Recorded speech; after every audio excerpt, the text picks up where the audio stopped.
Hello, everybody. Welcome to End Times Talk. I hope you're having a good afternoon. Um, Man, we got quite a bit to go over today. A couple of subjects, but a lot on each subject, except for the 6G subject. But what the man has to say is, I think, really solid information. I saw this video and I'm like, man, I got to show this to everybody because um, this guy seems like he definitely knows what he's talking about. And, he's actually highly educated on the subject. And hold on, I'm gonna fast forward to here. But so they're saying 5G was the dress rehearsal. 6G is, you can see that, it's meant to be an eye where the money sign is. But I'm gonna just fast forward it to here.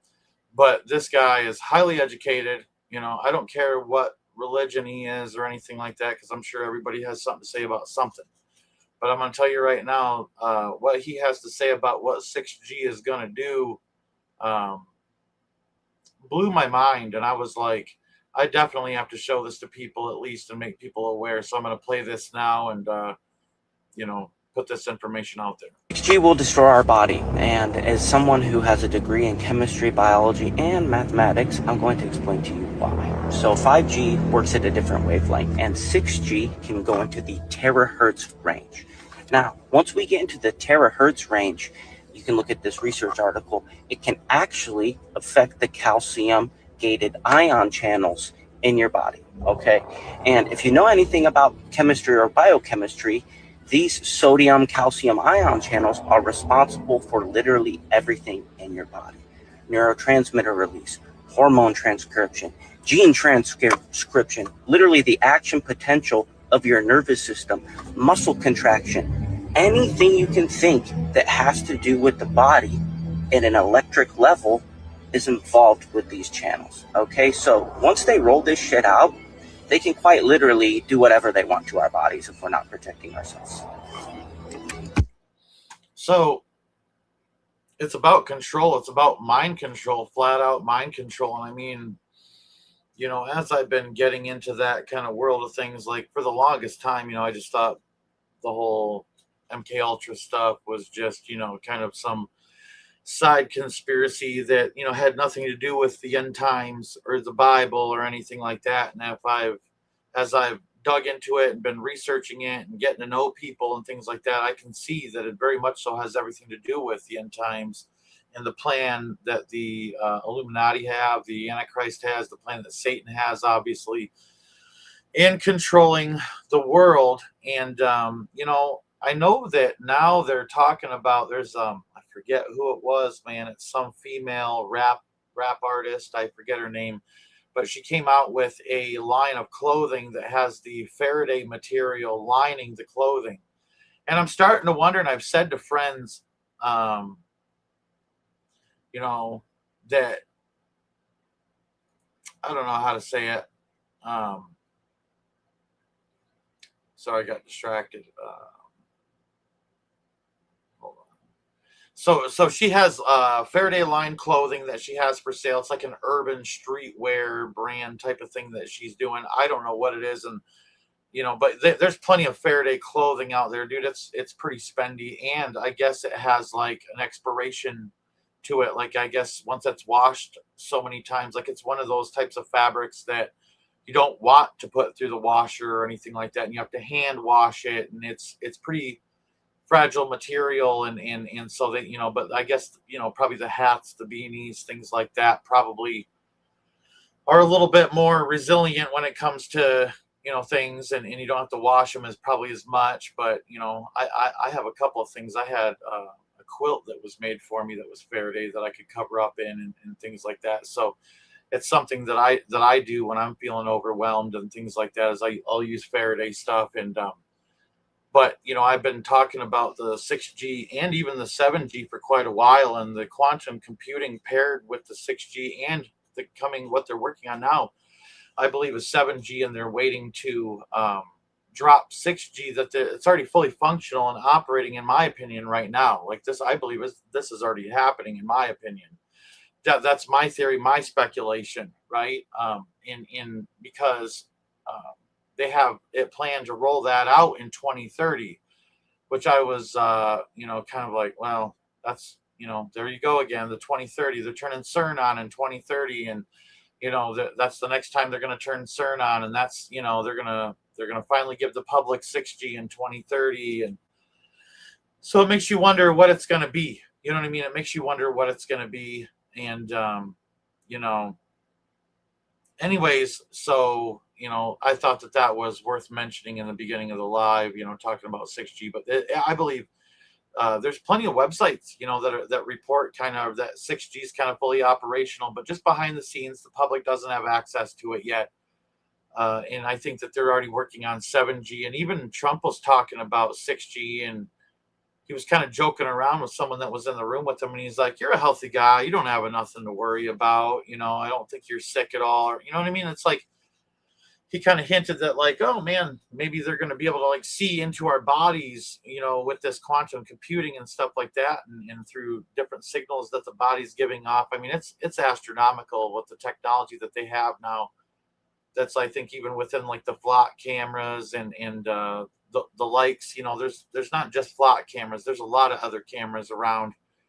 And I think even they're trying to get some of that technology in people's homes with like ring cameras and things like that. I think some of that stuff can actually do some of the same things. Like, you'd be surprised, like the processing power that a cell phone has is actually pretty up there with like, some of the higher end computers in a way, because like for like streaming purposes, you can go live from a cell phone.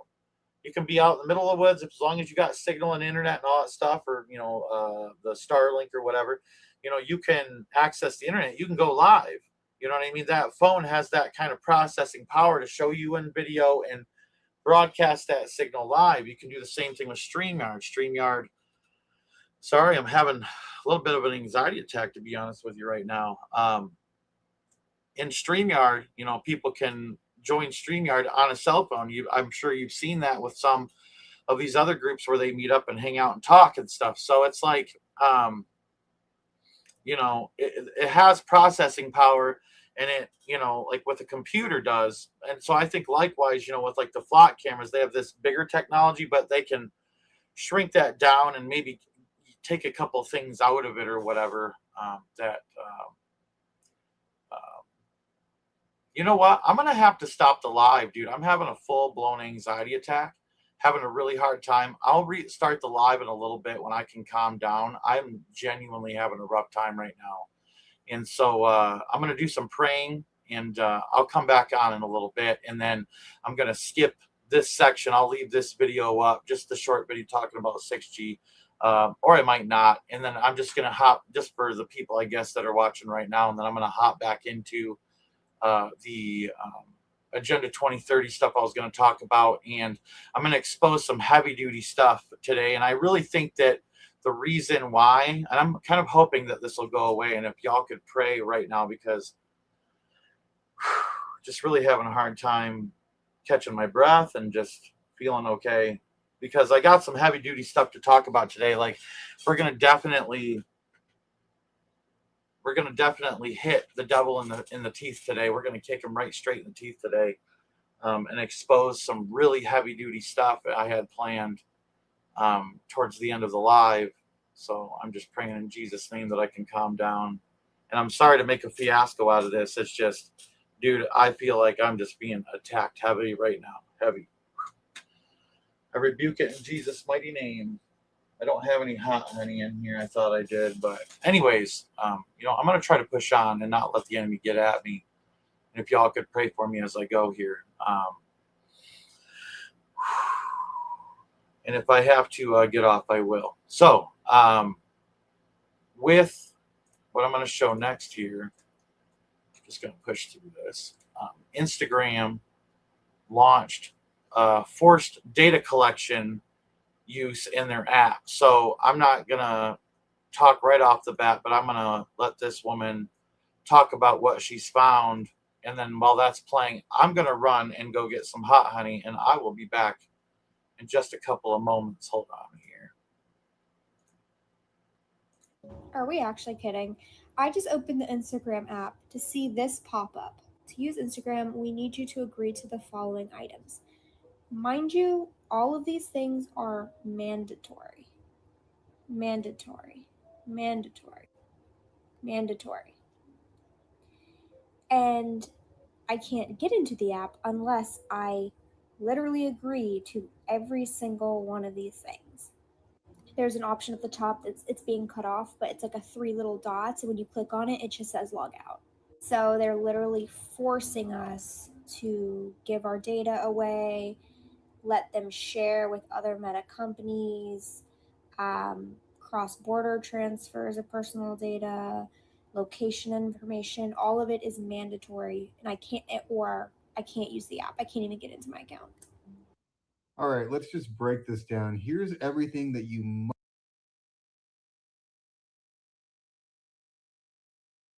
I'm not going to go with him talking. I'm just going to show his video. I was able to go grab my honey and come back. There's something about spicy stuff that takes anxiety away from me, and man, does it help a lot when it gets tough. And to be honest with you, like, it's been a little bit of a stressful day. There's just been a lot going on, and I just it's kind of been a rough day in general. But I do feel like the enemy is going to be pretty angry with what I'm about to expose, because man, I'm telling you, it's a whole agenda. I'll probably take today's live and edit it down and make a different video, and then specifically on the subject I'm covering at the end of this live, I'm going to do a bit of a deep dive, and then I'm just going to kind of edit that all on its own, so that way I can post it in other areas and things like that, because my goal and agenda today with what I'm going to talk about after this subject that I'm about to cover is I'm going to wage war against Satan today. And I think that that's why I'm getting anxiety the way I am. Definitely. You'll see what I'm talking about here in a moment. We're going to blow the lid off some stuff, but we're also going to do that right now. So Instagram's updating their terms of service, mandatory collection and use of personal data, sharing of data with other meta companies, mandatory. Okay. Meta companies like, Facebook and things like that. So it's almost like it crosses borders, into other platforms and things like that. It's funny. The next one is cross-border transfers of personal data, mandatory, location information, mandatory. So I don't know, man. I feel like some of the most popular platforms that are out there, especially with, like, some of the older generations, and also people my age, man, we grew up with Facebook and Instagram and things like that. And that was like the popular thing. And, they know this, and I don't believe that this is going to be just Instagram. I think we're seeing a shift, all these kinds of people that run these, technocrat platforms that they'll use in the future for a dystopian future for control, and you'll probably only interaction you'll have with mankind is through video and through social media. And that's kind of just what they want. They don't want you to know what's going on in the outside world, but these companies, they meet up, they make decisions together usually. And so I do believe that this is going to spread here. And so, but I wanted to bring this up because what I have to bring up next, hold on here. What I have to bring up next is extremely interesting to me. And it's more of a search. And I want you to pay attention to the dates and the times in this search that I did earlier, all right? Because I believe something's actually happening. I believe there's like a shift taking place because of what's taking place on Instagram and what I'm about to show you on X. So if you just look up suspended accounts, right? And this is June 29th. So this happened yesterday. This person's account is suspended 11 hours ago. Suspicious activity on the account. This person's trying to help that person. This person, June 25th, is calling it's Twittergeddon. All right. Even saying that Elon's account has been suspended. Elon Musk's account has been suspended. Then 3 hours ago, we still have accounts suspended since last Sunday for inauthentic behavior that they require a human review. And I mean, like, you can stop and read this. Can I please get a human review on my suspended account 16 hours ago? 3 hours ago, suspended 20 times. Tell me, Elon, how are you support the First Amendment? There's something going on, people. Support my account was suspended for condemning pedophiles. There you go. Look at this right here. Look at this right here. My account was suspended for condemning pedophiles. What? So I don't know. Yeah, right here. Account suspended right here. And I don't like the name of it, but it says account suspended. It says was suspended for condemning pedophiles and saying this. Man, that's wild. You know, and that's why I do my best, even though I can get angry. And sometimes I've said like wood chipper and things like that. I try not to make threats because that's, you know, it's a reason for him to crack down on you, man. And so, again, more suspended accounts, 2 hours, 20, you know, the 27th, a couple of days ago, the 30th, 18 hours ago, 11 hours ago. And these are some popular people getting their accounts suspended. 2 hours ago, account suspended. I mean, dude, I can just keep going and going. Let's go down a ways here, right? Oh, 11 minutes ago, account suspended. June 29th. And I mean, we could just keep going and going and going and showing people what's really happening here. 33 minutes ago, this was a mistake. I made my own account that got suspended, posted a Premier League video, and it was taken down for copyright infringement. So they're finding any reason they can to suspend accounts. There's like a crackdown that's taking place, and all these people have suspended accounts. A good friend of mine lately has had their account suspended by X moderation 2 hours ago. I mean, this is insane. Right here. Well, first, X censorship, I can't argue with. This is indeed violent speech, whatever. Yeah, there you go. I mean, you know, so I mean, but they're cracking down. There's a crackdown taking place. You know, there's a crackdown. I'll just kind of go down here quite a ways more here and just kind of show that this is super widespread. Right here, account suspension, right here, that helps with suspended and disabled accounts 1 hour ago. All over the place, people are getting their accounts suspended on X. And then on Instagram, they're updating things to where you have to share all of your information and it's mandatory. There's a shift happening, and I know just recently they're updating terms of service with, you know, YouTube. They're updating terms of service with Google, and I know that they just did that not too long ago as well. And they made the talk about how they can, you know, delete your channel or do this or do that very vague. You know what I mean? You know, or delete what you got going on, very vague. You got to watch what you say, and so it's like censorship has begun. And I've told people that as we kind of come into this Agenda 2030 scene and mode, that there's going to be more censorship in you know, I mean, oh, dude, I mean, the writing's on the wall with this one, guys. I mean, I could sit here and give you every theory that I got and give you every speculation that I got, but I think you see what's going on too. And it's like something's beginning again. I thought, you know, Trump being president was holding the floodgates back, and, you know, that censorship wasn't a thing anymore, and that, you know, all these people from all these companies came out and apologized for censoring people, and then now for it all to start being censored again. I mean, come on. You know, what's about to happen that they want to control free speech? Like for instance, you know, what they were calling an oil crisis in energy lockdown. There were people in the Philippines that were getting arrested for calling it an energy lockdown with what's happening with all the rationing taking place and things like that. And I haven't heard nothing more after that about it. Boy, oh boy, yeah, because you get arrested, you know. And so this stuff is seeming to brew more and more, and we know all these different ingredients of soup that the powers that be are throwing into play to bring about this new order.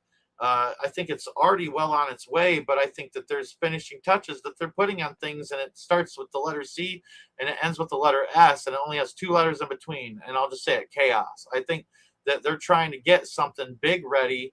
I don't know if it's going to be like a, you know, something keeps coming to my mind, like the Holy Spirit keeps putting on my heart, blackout, you know, cyber attack, blackout, cyber attack. It just kind of has come across my mind quite a few times, and I don't want to ignore that.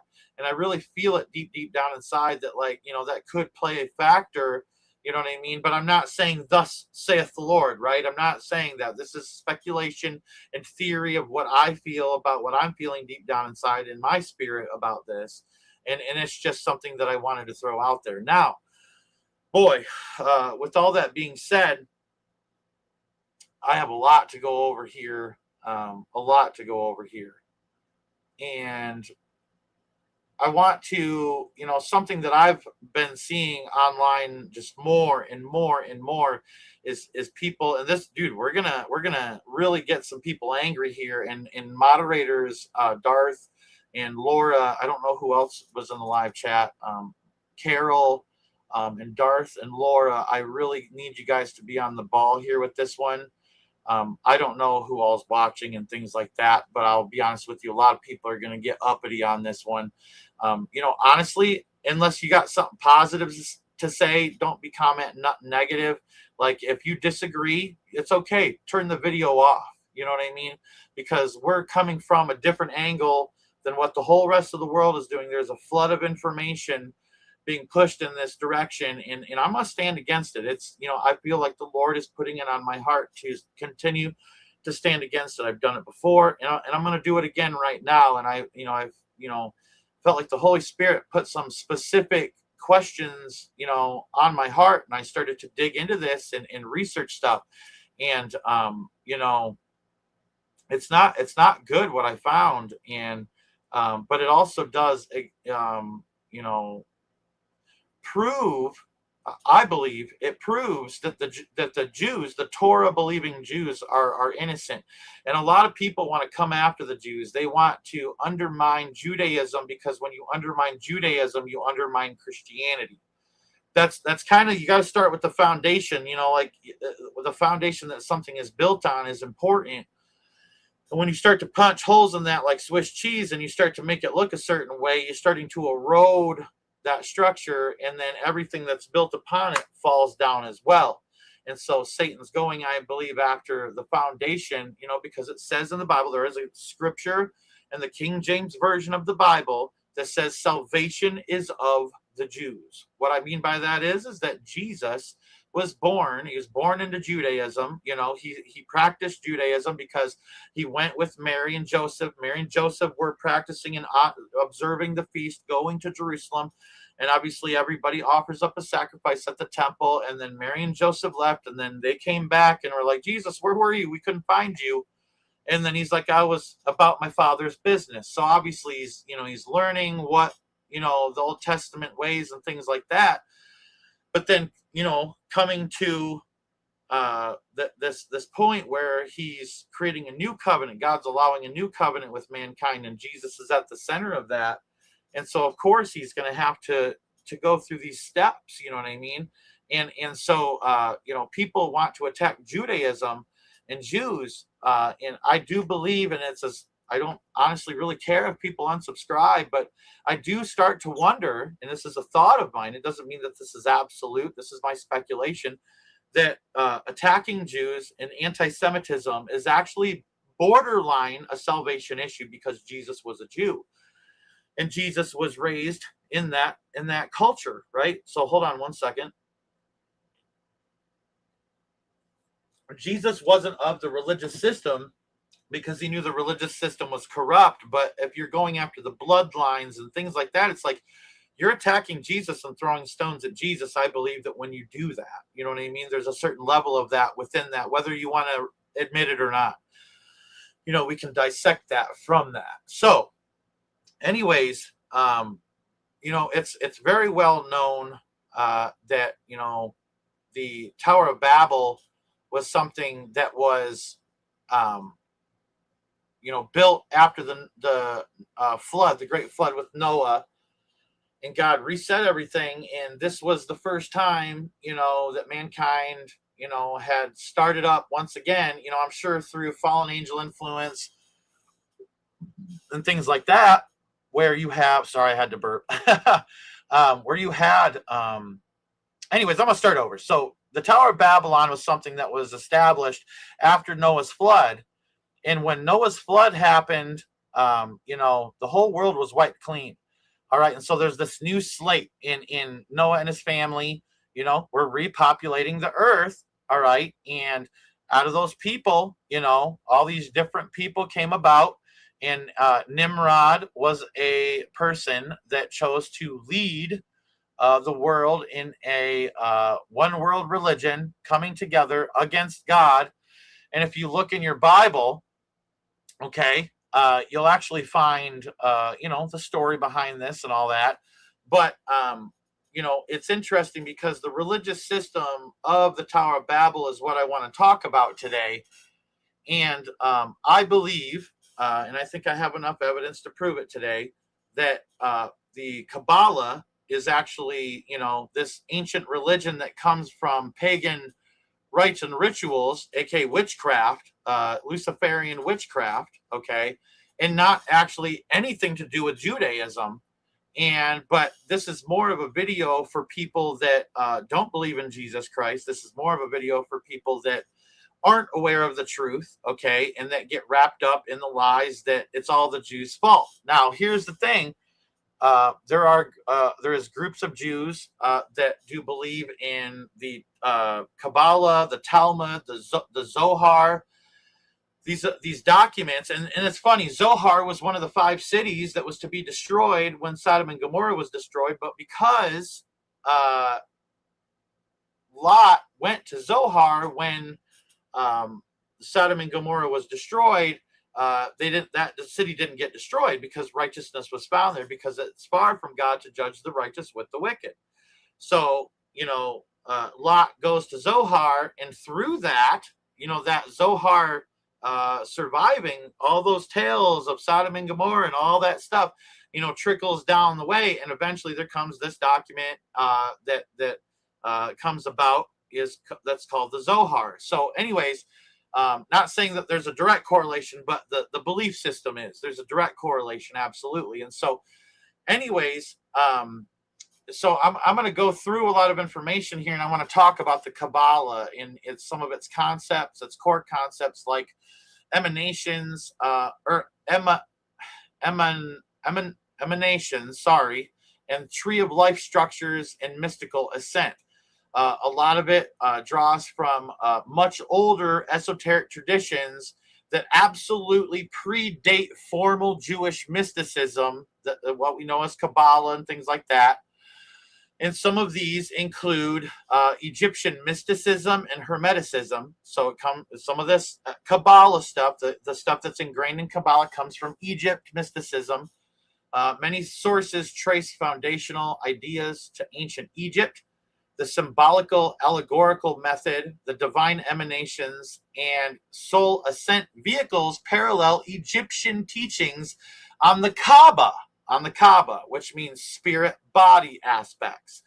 And the Thoth Hermes as wisdom bringers, all right, the Jewish communities in Alexandria post 586 BCE, and especially the Ptolemaic era, which is from 300 to 50 BCE, which is before Christ, blended these with their traditions, incorporating Egyptian theology into early mystical systems, Hermetic texts, Corpus Hermeticum, and Egyptian Book of the Dead influences appear in later Kabbalistic frameworks with claims that Moses learned Egyptian wisdom that fed into it. I don't believe that that's the case, even though Moses did learn things of that nature, but he submitted to God and was obedient to God. All right. Now, there is Babylonian and Chaldean and Mesopotamian roots within Kabbalah. And that anxiety's coming back again. Hold on, I'm getting some hot honey here. Hold on.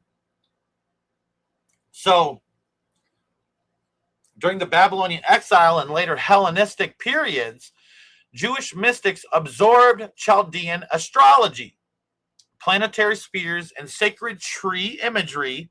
The Assyrian tree of life, it comes from Assyria, which is the area where Babylon once was.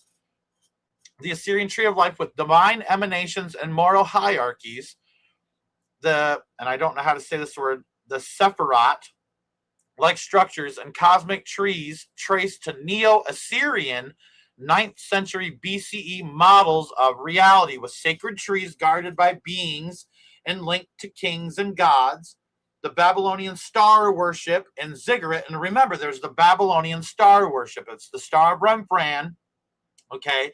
But that is not the six-pointed star. That's like, it's like I think it's a nine-pointed star, a seven-pointed star. There's that, it's an off number, the Star of Remphan. And there's a reason that the six-pointed star is the way it is. It's one triangle stacked upon another. The triangle pointing up represents man's eye on God, and then the triangle pointing down represents God's eye on man, and the triangle of God's eye on man over the other one pointing upwards represents, God in man. It would be, they would place the man triangle above the God triangle, placing man above God. But the Jewish star, the Jewish star is interwoven, representing man and God as one. All right, man and God together. All right, and so you can still dissect occult symbolism from it and all that stuff. So it's up for interpretation, but there is that interpretation. But the Babylonian star worship is that of Remphan, okay, which is different, and it's in a ziggurat-based heavenly access influence the ascent motives. So like ziggurats, like you're seeing here, this is a ziggurat, so it's a spiraling column that goes upwards. All right, and it's interesting because in the occult, when they believe that they're casting spells, they believe that they're and a lot of it's spiraling. If you notice, like even with pedophile symbolism, there's spirals, there's triangle spirals, there's circular spirals and things like that with pedophile symbolism, because it's that ziggurat, it's that power structure, that force, the energy of the ritual working inward, and they believe that when it gets to the center, that it releases a cone of power up into the atmosphere, starting at the ground very thin and then upwards getting bigger, is the way they believe. So they believe right here that power can be brought into the earth through the Tower of Babylon, and that at the top of this, where they would worship Moloch, they would sacrifice children. All right, and they would offer children up to Molech at the top of the Tower of Babel, and entities, it said, all right, and this is some of the ancient lore, the entities would descend down and possess these idols and would give information to the people who were sacrificing children, and an acceleration for information. So it's a trade-off. The collect call for a fallen angel is human blood, especially the innocent ones, okay? And then once the fallen angel shows up, there's forbidden information that's exchanged, so that way they can keep doing what they're doing and building the Tower of Babel, right? Because there's all these technological feats that were taking place back then, all right? Give me a second here. And then, so there's also Persian Zoroastrianism. This is from like the Iranian area and things like that. Mithraic elements, and this is, the cult, the Mithra cults, okay? This goes way back, but a lot of Kabbalism stems from Mithra belief systems. Pro-Zoroastrian Iranian traditions, Mithra as light mediator, and there's a reason that Iran is at the center of this now, okay? There's a lot of core Kabbalistic things that come out of Persian Zoroastrianism and the Mithra belief systems that come out of Iran. All right, the Kabbalah is not just Jewish, and I've been saying that, and I'm showing you it's Egyptian, it's Babylonian, it's Persian. All right, and so the pre-Zoroastrian Iranian traditions, Mithra as a light mediator in chariot ascents, dualistic light and dark forces, the black and the white, the good and the bad, you have that duality, the yin and the yang, so to speak, like how the Chinese believe. It's all the same thing, repackaged across the board, provided frameworks for emanations and soul journeys. So astral projection was happening. All right, this is a part of Kabbalism, is astral projection. You're seeing now the fundamentals of this thing. All right, these persisted through Mithraism, and syncretized into medieval mystical systems. So this is where, in the medieval times, during the Knights of Templar especially, all right, and things like that coming about, all right, they went and took a lot of these belief systems because they were travelers and they were learning Egyptian mysticism. They were learning Babylonian, mysticism. They were learning, Persian, Zoroastrian, and Mithraic belief systems, and they were bringing this stuff back into Jerusalem because they were visiting Jerusalem as well. So they can, and people, that are living in Jerusalem in squalor and are poor, you know what I mean? It's insane because like these people would see these knights literally in shining armor and looking all fancy and well kept and things like that. And these protectors of, the innocent and all that stuff, the way they portrayed themselves, but really they were turning into occultists and they were actually creating Kabbalah. And during those medieval times is when the Kabbalah actually was created.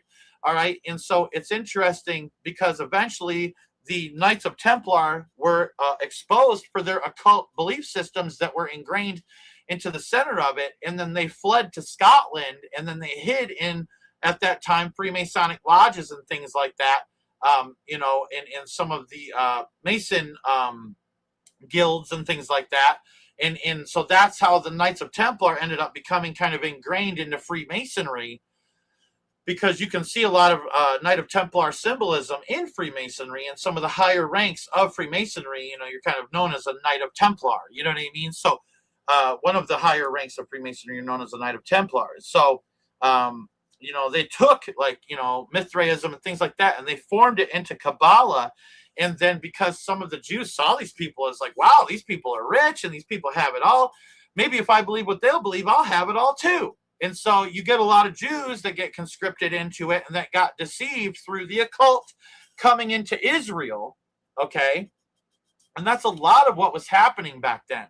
All right. So, concepts like the tree of life appear in Mesopotamian myths, like fertility symbols and immortality trees, Adapa legends. And then the Alexandria schools, like the Library of Alexandria and stuff like that, that burned down or whatever, which they took the books out of that. They did. They took the books out of it, I promise you. During even 250 BC and onward, mixed Egyptian, Chaldean, Pythagorean. There's the Pythagorean theorem stuff I've talked about in the beginning of Interlocked, my newest documentary. And the Platonic ideas, okay, are all mixed in, which Jews in Egypt adopted and transmitted as well. I mean, there was people from all angles that were adopting this stuff, and it would eventually become Kabbalah. All right. And the Kabbalah is the center of it all. All right. This is the world's main occult religion from all sides of the board. And in the outer religions like Islam, Catholicism, things like that, the people that are at the lower end, they believe these other religions. But when you get at the top, you realize that you're all one. It's a one world religion system that's already being established, because that's what the Antichrist is going to take over. And I'm trying to show you the core of it. And it's Kabbalism. And Kabbalism is a form of Satanism. And the New Age is Satan's game, is what Anton LaVey said, the founder of the Church of Satan. He said the New Age is Satan's game without taking his infernal name. So all of these practices that have trickled down, all these pagan rites and rituals and witchcraft rites and rituals of like nature and like crystals and like all this different stuff and colors and sounds and senses, glorifying and uplifting the human senses and the human flesh and all this stuff is what it's really all about. And what you feel and what you see and what you hear and what you touch and what you taste is what it really kind of comes to be. It's a humanistic concept. Anyways, let me get a drink here.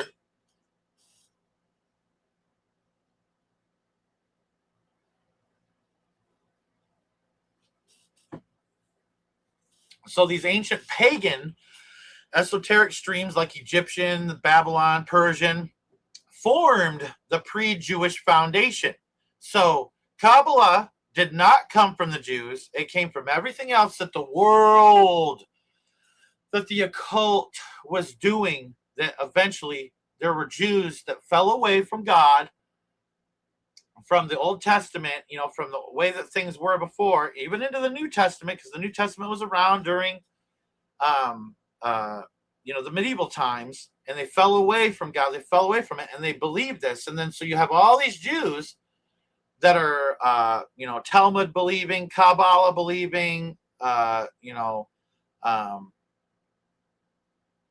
in these other books that they believe that is like Jewish mysticism, basically the Jewish form of the occult. It's just that branch. They're the plans of the Illuminati. They don't want you to focus on what the right hand is doing, so they want you to focus on the left hand. They say, don't focus on the rest of us, the Masons and the Skull and Bones and the Illuminati and all these other aspects of Kabbalah, but just focus on the Jews. Look at what the left hand is doing right now, and then that's what everybody keeps pointing out. It's the Jews. It's the Jews. It's not the Jews. It is the occult. It is Satanism. It is the Kabbalah form, that's come from all these global religions and formed one world religion beneath the surface, behind the scenes. And this is what, people, this is what people aren't getting. And especially a lot of the, there's a lot of people that are anti-Semites that just probably won't even accept this concept of what I'm talking about today. But, like a lot of the Jewish Kabbalah, okay, like the Tree of Life, there is satanic versions of that. This is supposedly the Tree of Life, but the satanic version of it. And even if you look at this, the demonolatry Tree of Life, it's the same thing. That's that in the lower left-hand corner is what I'm trying to show you. That's what's known as the Kabbalistic Tree of Life. There's satanic versions of it that they don't want you to know about. All right. And they don't want you to know. They say, oh, the Jewish star, this and that. But the original symbol is the hexagram. And it does come into Kabbalah. You know what I mean? But Kabbalistic, the Kabbalistic religion is more of from the medieval times forward into the modern version of what it is now. All these ancient belief systems come together to form one.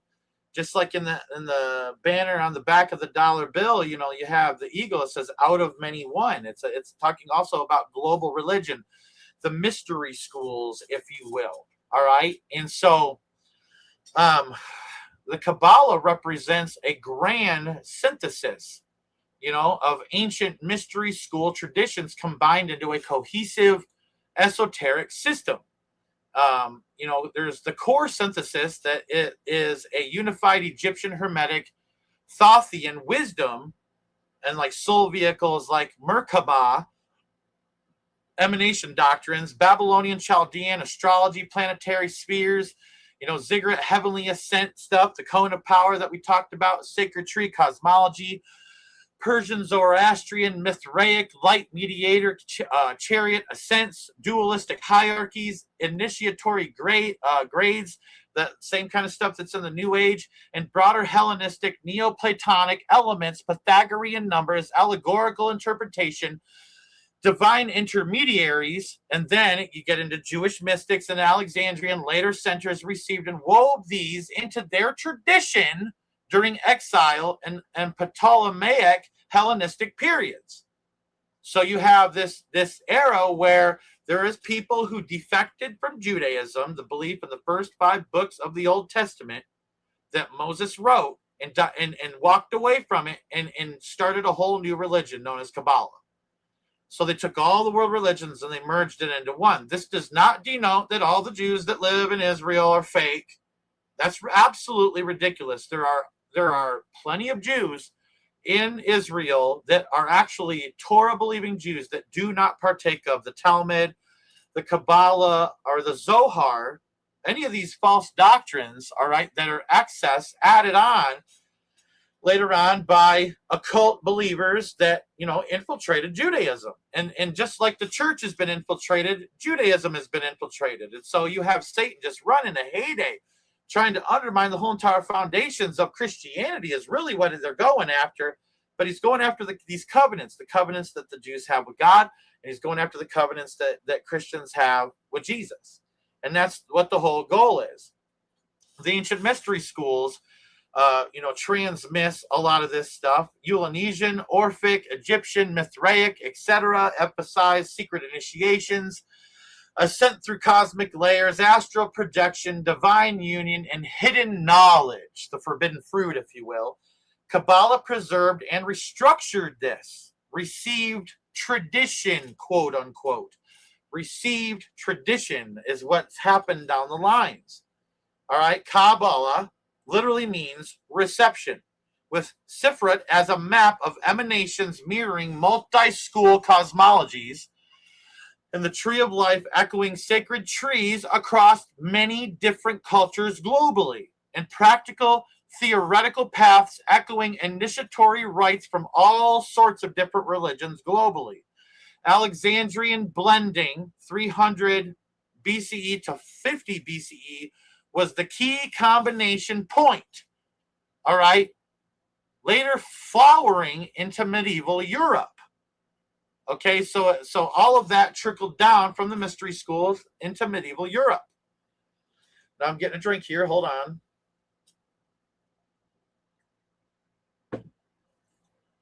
All right, there's also theoretical correctness, which can also tie into political correctness, just putting that out there. Esoteric historians and comparative studies describe it exactly as a fusion of pre-existing pagan ancient wisdom streams into one system. Just like I said, a global world religion. The world religion has already begun. You're just not privy to the secret religion of the elite yet. But they'll bring out Luciferianism out into the open, and then through that, they're going to want the destruction of Christianity and atheism both conquered and exterminated at the same time, like we've talked about many times. All right. This explains parallels in symbolism. Do you see? This is why there's parallels in the symbolism. The ascent rites and hierarchical realities across many different traditions.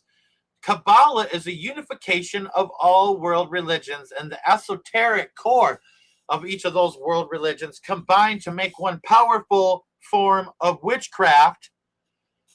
But because all of these forms of witchcraft came from all over the globe, it does not denote that this is Jewish witchcraft. Yes, there are Jews that took it on, and yes, there is a lot of Talmud believing Jews and things like that. Yeah, there's a good chunk of them. But there are also plenty of other people across the planet who are not Jews that practice Kabbalah, and I'm going to prove it to you today here in a moment. But all of these originate in combined ancient schools, and it fits the pattern of hidden continuity through syncretism. Okay? This combined mystery school essence is why Kabbalah influenced later Western occult revivals like Hermetic Kabbalah and the Age of the Golden Dawn, which is, the private secret society of the Rothschilds, right? The Age of the Golden Dawn, preserving the ancient core. It's all about they're trying to preserve the ancient core of these things. All right, now, give me a moment here. Albert Pike really throws it out there what he truly believes, and I want to put it on screen here. General Albert Pike, Grand Commander, Sovereign Pontiff of Universal Freemasonry, giving instructions to the 23 Supreme Councils of the world, says this: that which we must say to the crowd is, we worship a God. But it is the God one adores without superstition. To you, Sovereign Grand Inspector General, we say this, and you may repeat it to the brethren of the 32nd, 31st, and 30th degrees. The Masonic religion should be by all of us initiates of the high degrees maintained in the purity of the Luciferian doctrine. That doesn't sound very Jewish to me. That doesn't sound like Yahweh, Elohim, Adonai, Jehovah. All right. If Lucifer were not God, would Adonai, the God of the Christians, whose deeds prove cruelty, perfidy, and hatred of man, barbarism, and repulsion for science, would Adonai and his priests calumniate him? So here's the thing. He's trying to say that Lucifer is good and God is bad. The God that the Jews believe in is bad, and that Lucifer is the true God. All right? He says this, quote, yes, Lucifer is God, and unfortunately Adonai is also God. There, you got the duality there, right? For the eternal law is that there is no light without shade, no beauty without ugliness, no white without black, for the absolute can only exist as two gods. Yeah, right. Darkness being necessary for light to serve as its foil. But he's going to say that Satan, Lucifer is the god of light because he's the light bearer, right? And then that God is the god of darkness. Yep, but it's the complete other way around. Satan always inverts everything, right? So it says here, as the pedestal is necessary to the statue and the brake to the locomotive. Thus, the doctrine of Satanism is heresy, and the true and pure philosophical religion is the belief in Lucifer. Yeah, right. The equal of Adonai is what he says. So, again, kind of like the same concept in Mormonism, that Satan and Jesus are spirit brothers, because Jesus is God in human form, is what they try to say in that religion. You see how there's these inter-religious beliefs that are very similar, but they take all of this and they pack it into one esoteric core called Kabbalism. It says here, the God of light and the God of good is struggling for humanity against Adonai, the God of darkness and evil. See how he twists it? Do you see how he twists it? And this is from Albert Pike's Morals and Dogma, which is basically considered the Freemasonic Bible. Now, here's the thing. Also, from Morals and Dogma of the ancient and accepted Scottish Rite of Freemasonry, written in 1871, Albert Pike says this: all truly dogmatic religions have issued from the Kabbalah and they return to it. Let's say that again, because I really want the people that hate Jews, that are attacking Jews and only Jews, and saying all Jews are bad and that all of Israel is not Jewish and blah, blah, blah, blah, blah. Okay? It says here from Albert Pike, who is a high-level operating Freemason that operated and led all the Scottish Blue Lodge Freemasonry in the South, wrote this, that all truly dogmatic religions have issued from the Kabbalah and returned to it. Everything scientific and grand in the religious dreams of all the Illuminati, Jacob Bohemy, Swedenborg, Saint Martin, and others is borrowed from the Kabbalah. Let's break that down again here, because he's talking about the Illuminati. All right, let's break this down. Let's read it again. All truly dogmatic religions have issued from the Kabbalah. All right, that is because they have taken from all of these occult religions and created the Kabbalah. That's why it begins and ends. It comes from and returns to it, right? It's cyclical, the snake eating its own tail, the Ouroboros. Is it all making sense now? Everything scientific and grand in the religious dreams of all the Illuminati. Right there. It shows you that the Illuminati are behind science, behind evolution, behind all this stuff. All right? It says Jacob Bohemy, Swedenborg, Saint Martin, and others is borrowed from the Kabbalah. All of this is borrowed from the Kabbalah. It says all the Masonic associations, all right, listen to this. That means the Shriners, the Royal Order of the Jesters, the Freemasons, the International Order of the Odd Fellows, all of these different esoteric occult schools, mystery schools, and all the different levels of them, all the Masonic associations, it says here, and he says, owe it to their secrets and their symbols, so the Kabbalah. So if the Jews are responsible for Kabbalah and this occult system that's taken over the world, then why are Freemasons so interested in it? And why are Satanists so interested in it? Let's go a little further. All right, Aleister Crowley extensively praised and used Kabbalah as the foundational system in his works. 777 and other Kabbalistic writings like Magic in Theory and Practice, all right, one of his books, he treated it as the universal key correspondences underlying all magic, religions, and esoteric systems. There you go.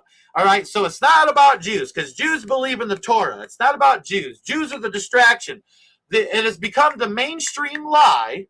It has become the mainstream lie for you to believe the Jews are responsible for the conspiracy that Satan is doing for the Luciferians and the Satanists to trick mankind into a new world order and a global religion at that. That they've already formed behind the scenes through all of their mystery schools to create one powerhouse and then they rename it, and then they headquarter it in Israel. That way they can blame Israel for it. That way they can blame Israel for it. And it's the same concept with the protocols of the learned elders of Zion. Anybody who's watched the Doc Marquis documentary in my video section, and if my moderators would put up a link to Doc Marquis' Protocols of Zion documentary, you will find out that it is a forgery, that it is an Illuminati document, and they want Israel to take the fall, because what better way than to undermine the foundations of Christianity at their very core? The pedophiles do this too. They always have a Christian front that they use because they want Christianity to take the fall for their satanic bullcrap. All right, because anybody who hurts a kid and touches a kid or tries to steal a kid's innocence, all right, or violates a child, or consumes something, you know, of the body of a child, blood, whatever, flesh, whatever, all right, is doing the devil's work. All right, because that is the core of this religion, Kabbalah. This is the core of all mystery religions across the globe. Out of every continent across the globe have formed one satanic religion, one Luciferian religion, and at the core of it is the destruction of the innocents. All right, and that is how they absorb their life force to be able to live longer, is what they believe. And a lot of these celebrities believe this, and this is how they're able to look young so long. Not to mention, you know, the cosmetology stuff they use that has, you know, human, you know, genes and things in it. I forget what it's called. There's the stem cells, you know. You know what I'm saying? They even, Sandra Bullock on the Ellen DeGeneres show admitted that they use foreskins from babies in some of her cream. You see what I'm saying? So, you know, if you're a parent, you should ask for the foreskin of your child and go bury it in the dirt somewhere so some creep isn't putting it on their face. Just being honest with you. Just putting that out there real quick. Hold on, I'm getting a drink. So now, all right, and I'm sorry, this channel's raw. And I'm sorry. I got to talk about some rough things. Like, I go down some rough roads. I'm going to do what no one else is willing to do. All right? And expose this stuff. Everybody's a coward and scared to stand up for the Jews, man. I'm going to stand up for y'all brothers and sisters today is what I'm going to do, because I'm spiritually Jewish, because I gave my life to Jesus Christ. And he says, I'm grafted into the Jewish vine because of what Jesus did on the cross. And that's the truth. That's the word of God. Now, all right, Aleister Crowley,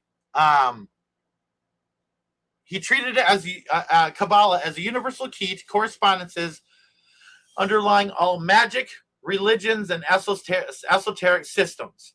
All right. His overall philosophy frames it as the core skeleton of all spiritual traditions. For example, he integrated it as the basis for the thelemic correspondences. Aleister Crowley wasn't Jewish. He was a Brit, right? He was English. Okay. Like, that's a fact. He wasn't Jewish. So, but he is interested in Kabbalah, interestingly enough, right? But it says he integrated it as the basis for thelemic correspondences, his religion, which is called Thelema. That's what Aleister Crowley created, stating in various contexts that Kabbalah, with a Q, his spelling, is the universal language and map behind religious symbolism. Whoa. Whoa, so all of these symbols that they're using all across the board are a part of it. And, you know, even if the six-pointed star is that, all right, even though it has its own meanings, all right, can be, you know, considered this. So anyways, you know, I'm trying to gather my thoughts here, but I truly believe that the six-point star only becomes satanic when you put a circle around it like it is here. All right. And so this is what and Doc Marquis, my buddy who was ex-Illuminati, told me this is what they use to summon demons. With certain rites and rituals, and in accordance with the human sacrifice, he said that this is how they summon demons. All right. And then they have, you know, another symbol that they stand in supposedly for protection or whatever. It's a bunch of hogwash, but this is, you know, it's interesting because even if, you know, the Israeli flag has this bad symbol on it, there's no circle around it, right? And so that has its own thing, and you can't call six-pointed star without the circle around it the hexagram. All right, without the circle, it's not a hexagram. And but depending on whether the triangles are stacked one above another or interwoven, it means something different. All right. And even the people who are running the show tell you that your opinion of their symbols isn't exactly what you think it is. Right. And so they lie to the initiates. And then once you get into the inner core, you finally understand certain symbolism. And Doc Marquis told me that the triangle pointing up represents man's eye on God.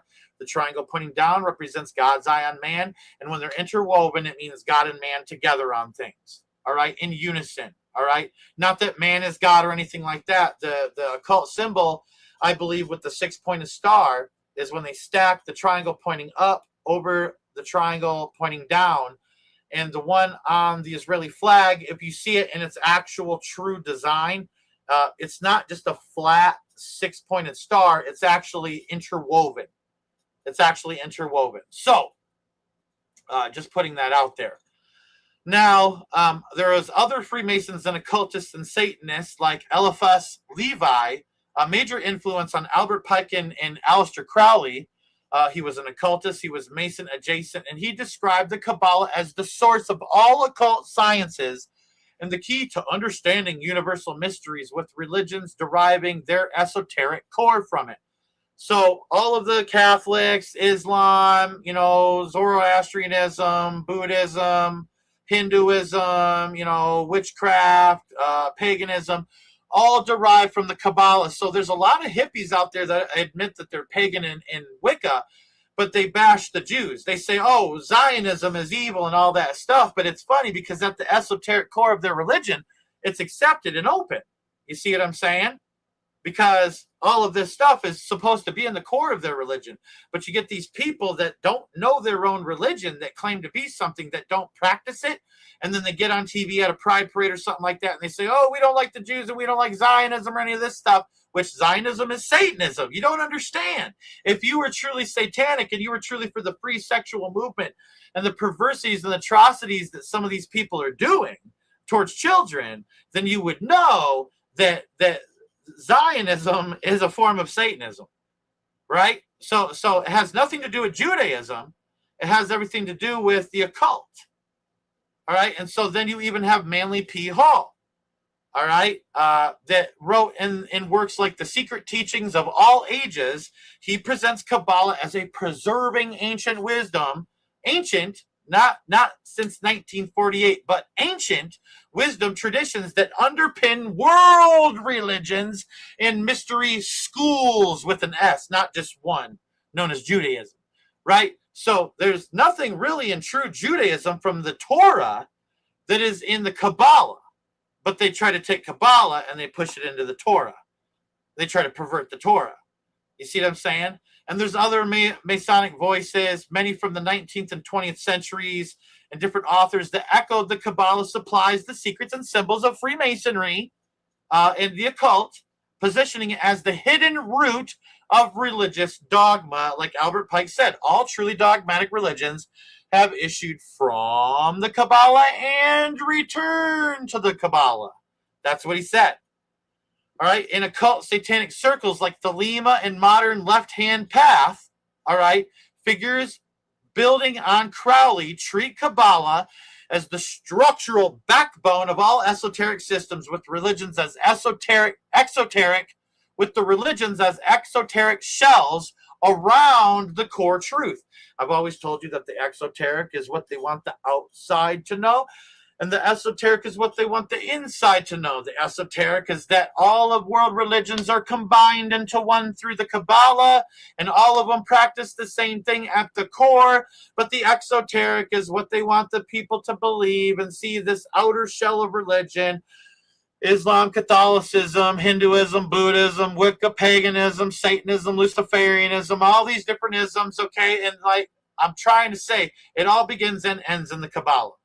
And it is anything but Jewish, all right? And you're a fool if you believe that it's Jewish in any sense of the word. There are Jews that have adopted the occult and witchcraft and Satanism because they don't believe in the God of the Bible. But boy, oh boy, they'll sure pretend to believe in it and infiltrate and try to pervert and twist and destroy God's good name. They're trying to soil God's good name, and they're trying to soil Christianity and trying to undermine Christianity from its very root and its foundation. We're a branch grafted onto the trunk, all right? not the other way around. Now, I got a lot more to go through here, so I hope you're buckled in and ready. Getting another drink here.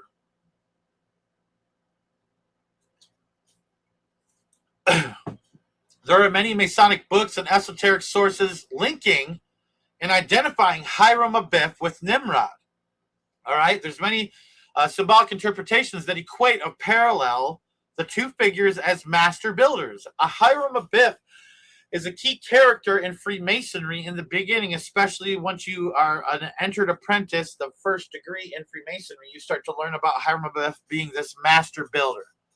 All right, but it's a parallel. They want to Christianize it, but really they're worshiping Nimrod and the Tower of Babel. All right, that's what's actually happening. That's the true core of Freemasonry, and they make it look Jewish by saying, oh, our master builder is actually Hiram Abiff because there's Hiram of Tyre in the Bible, but then they say, oh, we helped build Solomon's temple, blah, blah, blah. No. That's not what happened, because Freemasonry, free and accepted Masonry, didn't start till 1717 in Scotland. All right, and that's a fact. So they couldn't have been the ones that helped Hiram of Tyre, who was a completely different individual from Hiram Abiff, all right, build this Solomon's temple. But what it does represent is a cover for Nimrod and the Tower of Babel, the master builder. And there you go. The square and the compass, the right-angled triangle, the Pythagorean theorem, Nimrod, Semiramis, and Tammuz. And then you have the compass. It's all used to chart blueprints to build. The master builder, right? And they use symbolism like George Washington and all this stuff, but it's really the core of it is Nimrod, Semiramis, and Tammuz.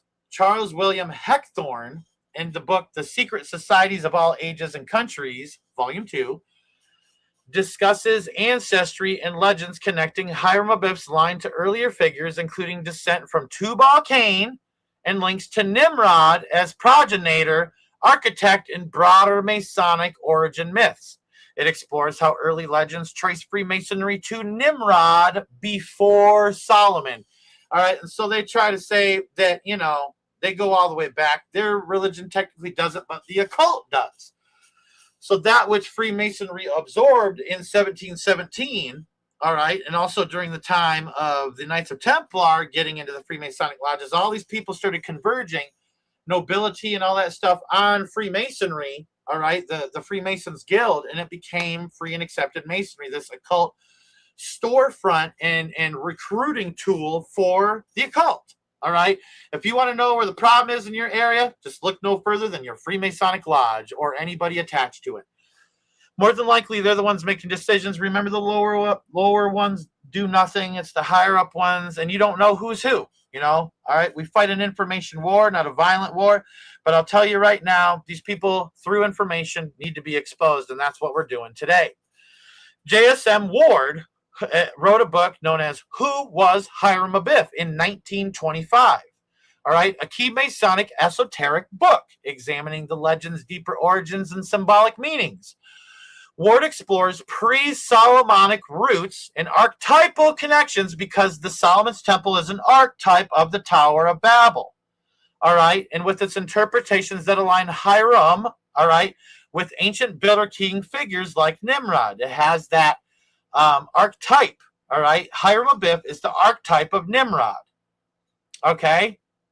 That's the facts. These are the facts of Freemasonry. I'm telling you the inner core of Freemasonry that only the esoteric Masons would want you to know. These are the absolute 110% facts. Now,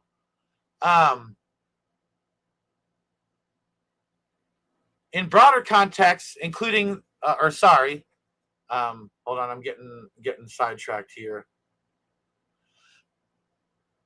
Manly P. Hall, in the book The Lost Keys of Freemasonry, and a few different books that he wrote, he discusses Hiram Abiff symbolically as a representation of the dying and rising God and master builder. All right, in broader context, including The Secret Teachings of All Ages, all right, another book that he wrote, he links Masonic legends to Babylonian, Nimrodic, tower-building archetypes and ancient initiatory traditions, treating Hiram as a later embodiment of King Nimrod himself, that builder mythos. All right, now there's Regis Poem and the old Masonic manuscripts that he wrote. Like they also are known as the Doland manuscripts. Early Masonic constitutions trace the craft not primarily to Solomon, but to Nimrod as an early architect patriarch who taught the occult sciences, because the occult itself trickled down, not Freemasonry. All right, Freemasonry wasn't around during the Solomon's Temple, but the occult was. You see what I'm saying? And see how Satan tries to take credit for what God did? Some interpretations extend this by merging the Hiram legend with the Nimrodic builder lore. Now, you have the fringe alternative Masonic and occult text works like those exploring Mystery Babylon connections, linking Hiram as the widow's son to Tammuz, Nimrod, Semiramis cycles. The Freemasonic distress signal, the International Freemasonic distress signal that they use is just like in a football field, like when they score a goal, they kick a goal, the referee holds his hands straight up, it goes goal. When they do that and they say, "My Lord, my God, is there no hope for the widow's son?" The widow's son, the widow's son, the widow's son. That ties right back to Semiramis and Nimrod and Tammuz. The widow's son is Tammuz. The incarnation, Baal, the sun god, the reincarnation of Nimrod. Now, these appear in esoteric, conspiracy-oriented books and all over the place. Like, you can find this kind of stuff all over the place. Online Masonic fringe literature, supposedly, and things like that. These identify Hiram Abiff as Nimrod. It's all over the place. You just have to look. All right? There's even a book called The Two Babylons that is what it was wrote in the 1800s. And it hypothesizes that everything from the Tower of Babel, all world religions, are a restructuring of that same religious system, and the Kabbalah is bringing it back together again. The Kabbalah is undoing how God scattered the tongues, the people, so they couldn't come together against him. Kabbalah is a unity, anti-God, anti-Christ unity. Okay? And it's the main religion is propagated on the computer, and it's also known as the damn tower. You literally have a computer, and the box that on a PC is known as the tower. And it's interesting that this world religion, and especially them attacking the Jews, the core of, the foundation of Christianity. All right, they're doing a good job. I mean, they're doing a real good job, and they got just like, and I'm going to make some other people here, upset, but other, conspiracies like, birds don't exist. They're all cameras or something.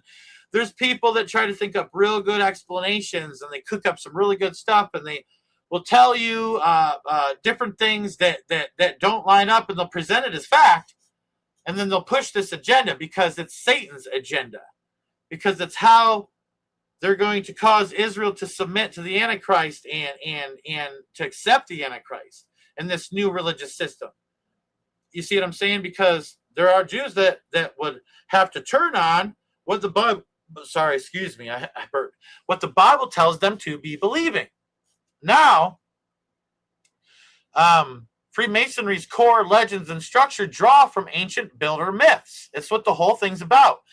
Mystery school traditions and symbolic architecture predating or independent of later Jewish frameworks. This is what you got to understand. All right? Freemasonry has nothing to do with the Jews. And the Jews have nothing to, real true Jews have nothing to do with Freemasonry or the Kabbalah.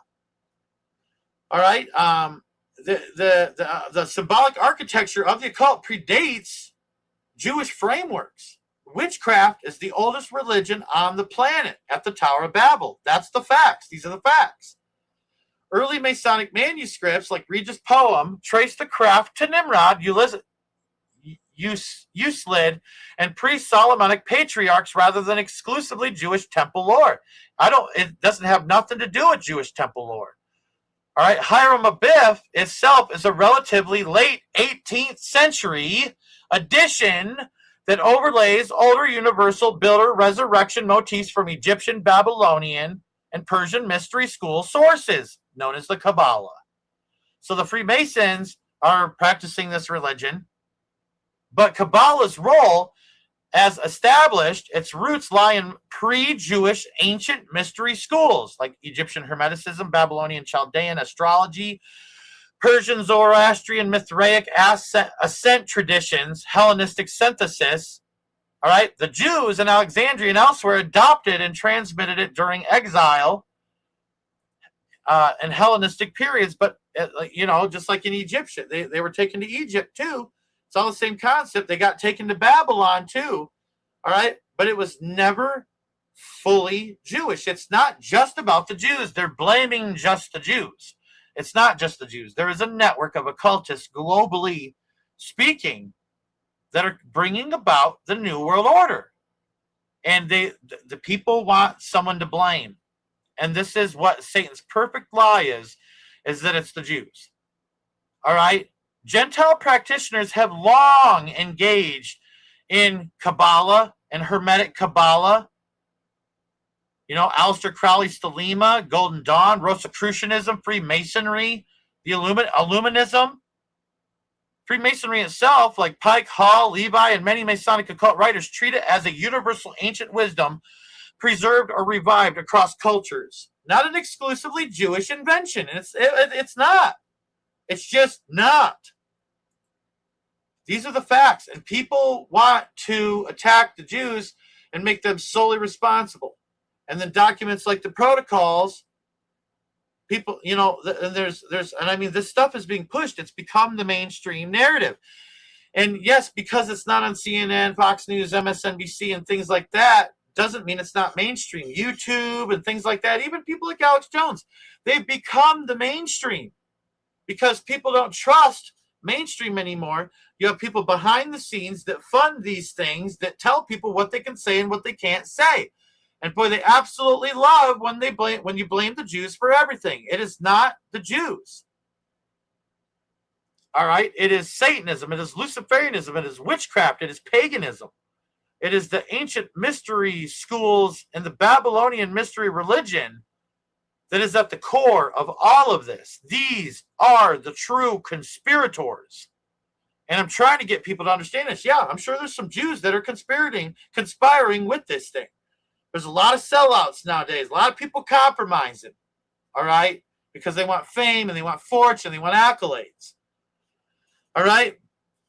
Freemasonry as a speculative fraternity incorporates Kabbalistic symbols and ideas alongside Egyptian, Pythagorean, and other Gentile esoteric streams.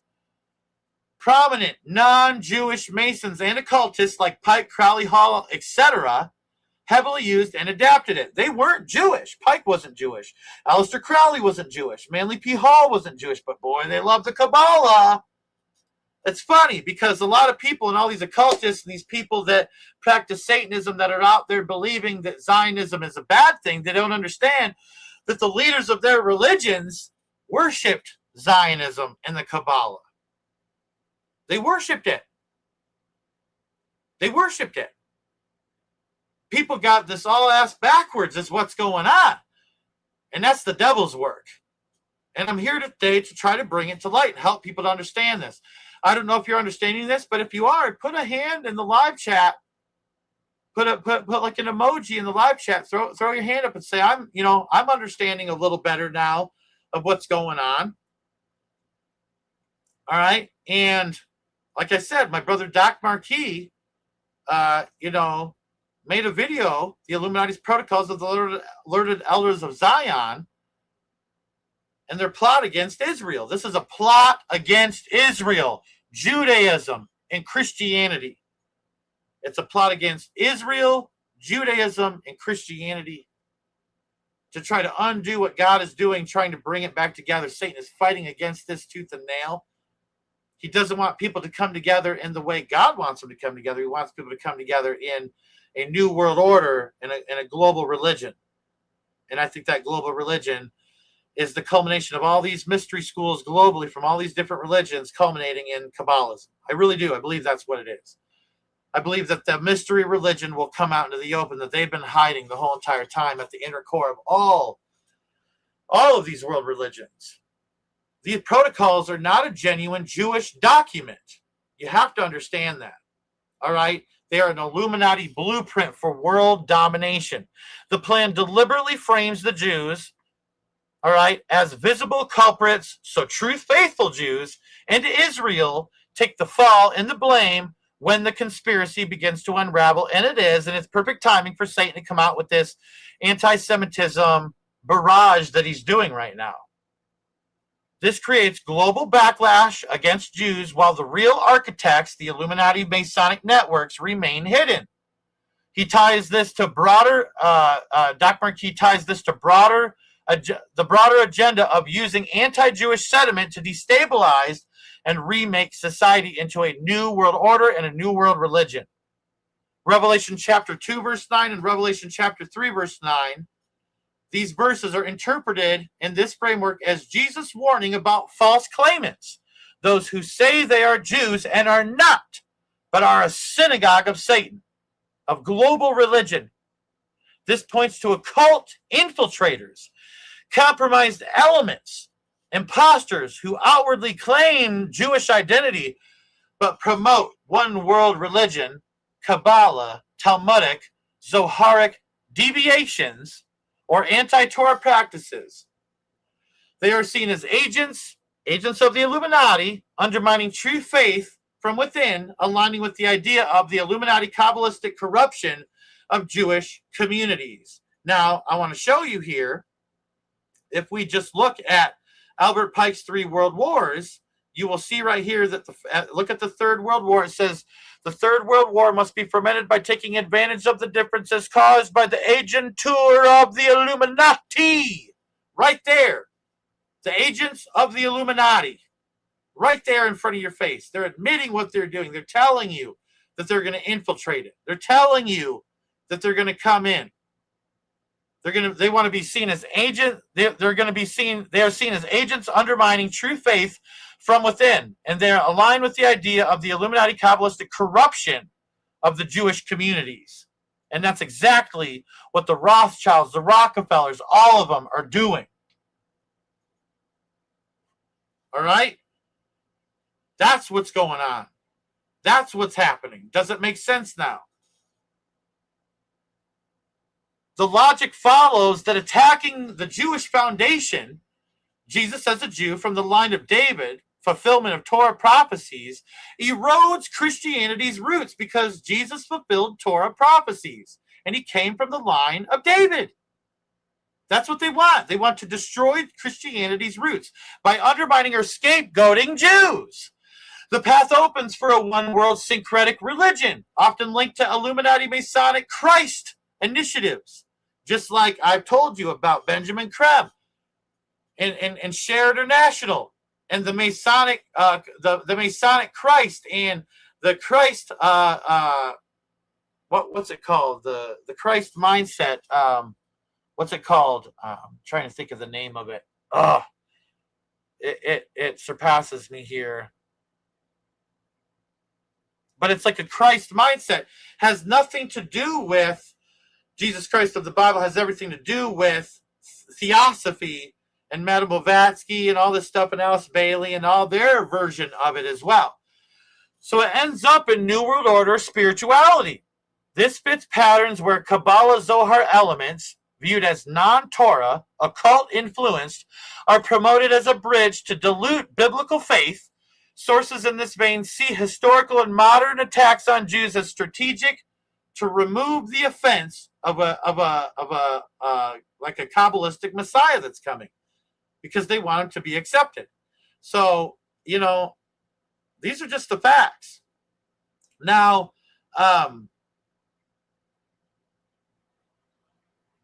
hold on one second. Now, in the Protocols of Zion, which is a coded Illuminati document, there are things within it, okay, that real Jews would never do. And it proves that it's an anti-Jewish thing, okay? I mean, not to mention there's mentions of Freemasonry in it, because that's obviously the core of everything right now. That's the true people you should be bitching about, not the Jews, but the Freemasons is what it really should be, and the Illuminati. But people aren't going to do it. They're going to run with the Jews until this thing fizzles out and the Antichrist reveals himself and this one world religion comes about, and then they see it wasn't them at all, that there were people, infiltrators, people that were pretending to be those that say they are Jews and are not, but truly are of the synagogue of Satan. All right, hold on, I'm getting a drink here.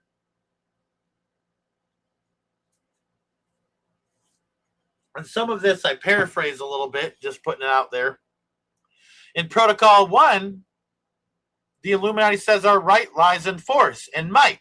We must not stop at bribery, deceit, and treachery in politics. One must know how to seize the property of others without hesitation. This contradicts Deuteronomy 25, 13 through 16 on honest measures, weights. And it contradicts Exodus 20 and 15 against stealing. Okay? Protocol 2, it says, we shall create an economic crisis. We shall throw upon the streets whole mobs of workers who will rush to loot property and delight to shed blood. All right? Again, that's, I've been saying that there's like a purge type scenario coming, and that's proof that they're planning that. But that right there, Jews wouldn't do because it violates Exodus 20:13 against murder and Deuteronomy 19:14 on boundaries and property. Then there's Protocol 3 that says we shall crush them into the most miserable of slavery. We are interested in just the opposite, the killing out of the human cattle. And this directly opposes Leviticus 19:18, love your neighbor, and Exodus 21:23 on justice and slavery limits. Okay, because back in the Old Testament, there were slaves. Okay, this is a thing. All right, now Protocol 4, we must undermine all faith, is what they say, to put in its place arithmetical calculations and material needs. They say we shall distract the brainless heads of the human cattle with vain conceptions, fantastic theories, like Jews are responsible for it all, and rotten amusements, like pornography, right?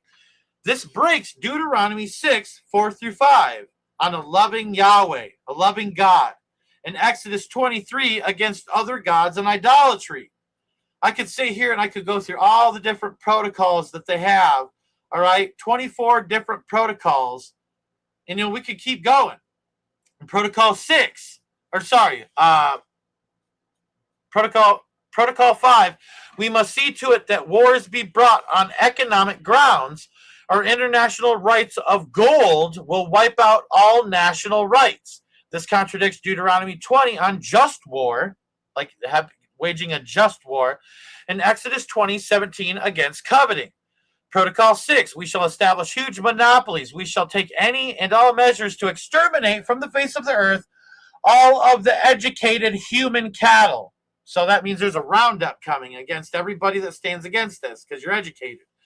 This violates Genesis 1:27 on the image of God because we're made in God's image, and Exodus 20:13 about murder. Protocol 7, we shall create ferments, discords, and hostilities, which is our greatest weapon, is the press. All right, this goes against Deuteronomy 19:16 through 19 on false witness. Protocol 9, we have long past taken care to discredit the priesthood. We shall so wear down the human cattle that they will be compelled to turn to our super government. There you go.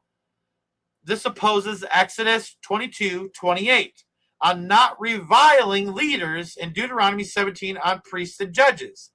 Protocol 10, it says we shall destroy all causes of discord, frontiers, nationalities, religion, because they got a one world religion coming, when the hour strikes for our sovereign Lord of all the world to be crowned. That's the Antichrist.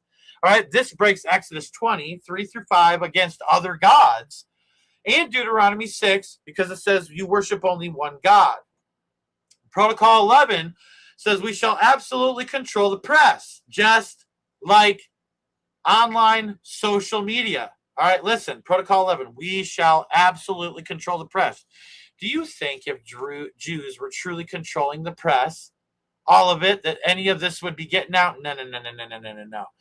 What it is the Illuminati controls the press, and they're admitting it in their doctrines, okay? And because of that, there's a little trickle of this and that, but here's the thing. They pin it against the Jews because they want the Jews to take the fall for what they're doing, because it undermines Christianity as a whole, because that's the true fight, is against the sacrifice of Christ and the resurrection of Christ and the atoning blood of Jesus Christ. That is what Satan is trying to wage war against through all of this. And it makes perfect sense. All right.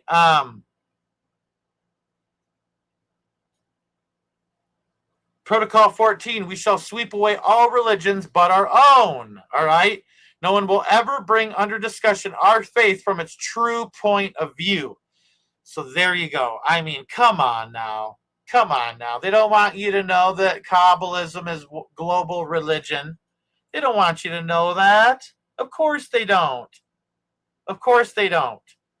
All right, but it contradicts Deuteronomy 4:2 on not adding or subtracting from the Bible, which, first 5 books of the Bible are the Torah. All right, so that this would be adding and taking from it. Protocol 15, we execute Masons. The human cattle have lost the habit of thinking. All right, and this goes against Exodus 20:13 and Deuteronomy 27:19 on justice. Protocol 16. I mean, we're almost there. I'm not going to cover all of them. I'll skip a couple. Protocol 16. We shall abolish every kind of freedom of instruction. We shall obliterate the last scintilla of independent thought. This violates Deuteronomy 6 and 6 through 9 on teaching the Torah. That's what real Jews believe, that the Torah should be taught, and the Illuminati want to abolish the Torah and every kind of freedom of instruction, and they want to hide everything else. You see what I'm saying? So that's a part of them attacking the foundations of the Bible and everything that came after the Torah. Protocol 20, we shall drain them dry of all the gold. And that's what they're doing right now. They're allowing gold to bottom out because they want people to think it's worthless. The interest on which will tax labor to the unendurable limit. This breaks Deuteronomy 23:19 through 20 on usury. Protocol 22, in our hands is the greatest power of our day, gold, is what Protocol 22 says. Surely there is no need to seek for the proof that our rule is predestined by God. It's their god Lucifer, of course. This opposes Exodus 23 and Deuteronomy 8:17 through 18 on not crediting self for wealth. Give all glory to God. Protocol 24, the king of the Illuminati must not be at the mercy of his passions. All right, it says the king of the Jews must not be at the mercy of his passions. Our supreme Lord must be of an exemplary irreproachability. And because they try to frame it as if it's Jewish, but really it's the Illuminati. But this contradicts Deuteronomy 17:14 through 20 on kingly limits under the Torah. So there's multiple protocols all the way down the line that even just little things here and there go completely against what a Jew would believe. All right, a Jew does not believe in Marxism. A Jew does not believe in communism. A Jew does not believe in socialism. A true Torah-believing Jew does not believe in Freemasonry. It does not believe in the Illuminati. It doesn't believe in any of these mystery schools or anything like that that are tied to this document. All right, tied to the protocols of the learned elders of Zion. All right, and these are just the facts. Hold on one second. I gotta remove this here. So what I've tried to show you today is that the core of Kabbalism is the other world religions, but it's been brought together.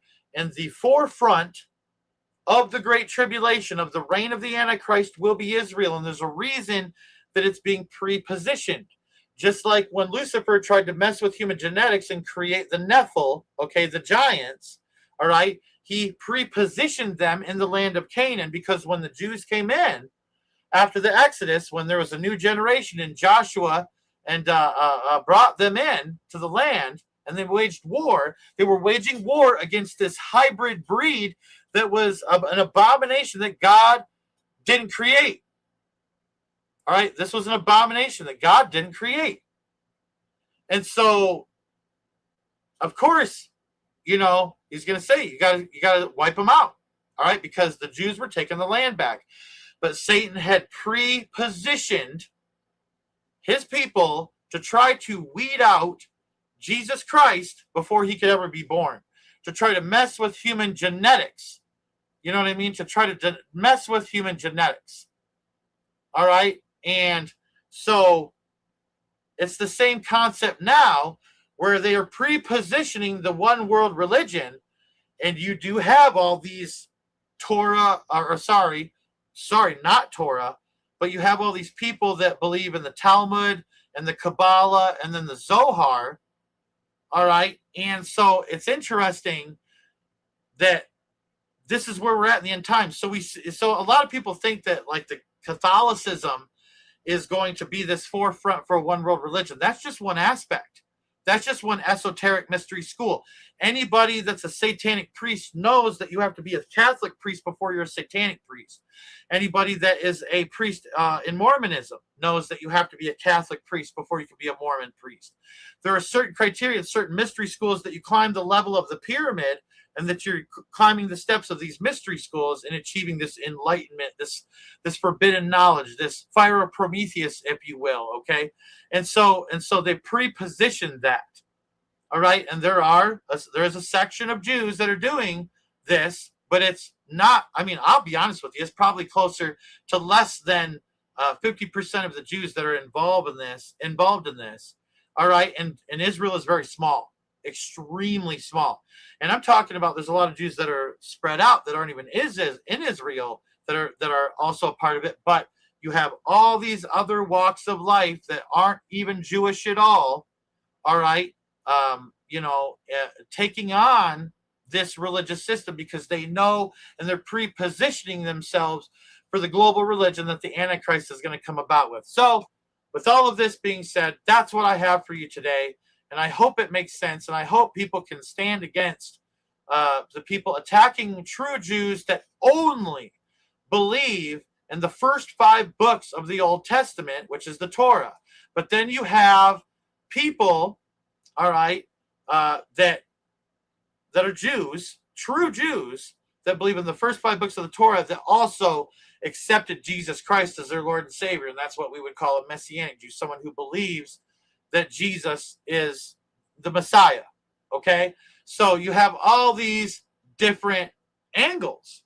All right? All of these different angles. And so I want people to understand this. It's truly important, all right? Because there's a war that's being waged. Don't let all these people in the mainstream narrative now, that's the main, Tucker Carlson and Candace Owens, they are pushing the mainstream narrative that it's all the Jews, that the Jews are assassinating everybody. No, it's the Illuminati. It's the Illuminati. It's the occult. All right? And so you got to understand that. All right? You got to understand that. So I'm going to end it for today. I appreciate you guys hanging in there with me. It was a little bit of a longer video today. There was a lot to go over. But, I hope it makes sense. I tried the best that I could to relay the information. Sometimes I'm no scholar here, trying to relay this information and put it out to people. So, I really hope that people can comprehend this, maybe watch it a couple of times, because this is the true core of what they are trying to divert from. And they're trying to say, hey, look over here. Don't look at what the right hand is doing. That's what they want. They say, look over here. Don't pay attention right here. Okay? They don't want you to know that there is a satanic undertone. All right? And the thing is that you have to understand as well that all of the leaders that are in even like the New Age and stuff, they say this New World Order is Luciferian. This proves it, man. Like the one guy from the United Nations I bring up all the time, I forget his name, but he said there's nobody, he worked for the United Nations, David Spangler. He said there's nobody that will move into the New World Order, all right, without taking a Luciferian pledge first. Okay? So that you have to understand that this, and again, I could show you the 3 world wars. If you look at the end of it, it says this manifestation will result from the general reactionary movement, which will follow the destruction of Christianity and atheism, both conquered and exterminated at the same time. And with Christianity, they want Judaism to be exterminated as well. All right. But here's the thing. It says that the universal manifestation of the pure doctrine of Lucifer will be brought finally out into the public view. It's the universal manifestation. Universal means everything kind of from around, culminating, a universal manifestation of the pure doctrine of Lucifer, which is Kabbalah. And it finally makes sense. It finally, we're popping these pieces of the puzzle together. So I really hope people are understanding this, because this is crucial to understand moving forward in the days ahead. Because when those aliens come, and this is a side thing I'm saying, when those alien demons come, right, and they come with pre-scriptures, all right, a lot of it is gonna have this undertone to it, and you got to be able to learn to call this stuff out, because they're coming out into the open with this one world religion more and more and more and more. All right, so please, please, please, please, please, please, even if you have to rewatch this, take your time and absorb it, because I'll be honest with you, I don't know any other channels that are putting this specific thing out there, where we're talking about there is a pagan witchcraft setting of Kabbalah that predates this religious system that is known as Kabbalah now. Okay, that's known as Kabbalah now, but it predates, it goes all the way back. And so this is just some new thing, some new flavor of the week. And of course, Satan wants to use it at this appointed time for him to be able to attack Israel and to make Israel, God even said he'd allow Jerusalem to be a cup of trembling and a burdensome stone. All right, so please do a little bit more research, look into this. But there's a whole lot of lying out there, and remember, the flood of information that's out there is against the Jews, and like trying to make it out like all Jews are bad and all the Jews that are in Israel aren't real Jews and all this stuff. It's absolutely ridiculous. All right, so I love you guys. May God bless you all. May he keep you. And please don't forget to go out and change this world in which you live. All right.